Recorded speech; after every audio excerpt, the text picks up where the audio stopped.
بنگلہ سے خبر شامل کرتے ہیں۔ ہمارے ڈویژنل بیورو چیف تحسین حیدر رشید کی رپورٹ کے مطابق ستیانہ میں ستھرا پنجاب پروگرام کو چیک کرنے کے لیے اسسٹنٹ کمشنر رنگسیت نے ستیانہ کا دورہ کیا اور 39 کافے میں صفائی ستھرائی کی صورتحال چیک کی۔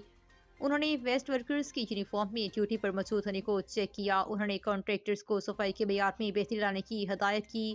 دورے کے دوران ان کی ہمراہ ویسٹ مینجمنٹ کمپنی کے project manager Huzaifa, assistant manager Asghar, assistant manager Zeeshan Sindhu اور مینجمنٹ کمپنی کے رول آپریشن منیجر محمد جاوید اسلم بھی موجود تھے۔ اسسٹنٹ کمشنر رنگسیب نے کہا کہ کسی جگہ کوڑا کرکٹ نظر نہیں آنا چاہیے۔ انہوں نے ڈور ٹو ڈور کوڑا جمع کر کے تلف کرنے کے کام میں تیزی لانے کی بھی تاکید کی۔ انہوں نے موقع پر موجود لوگوں سے بھی ملاقات کی اور ان سے کوڑا اٹھانے کے بارے میں دریافت کرتے ہوئے کہا کہ صاف ستھرا ماحول ترجیح ہے۔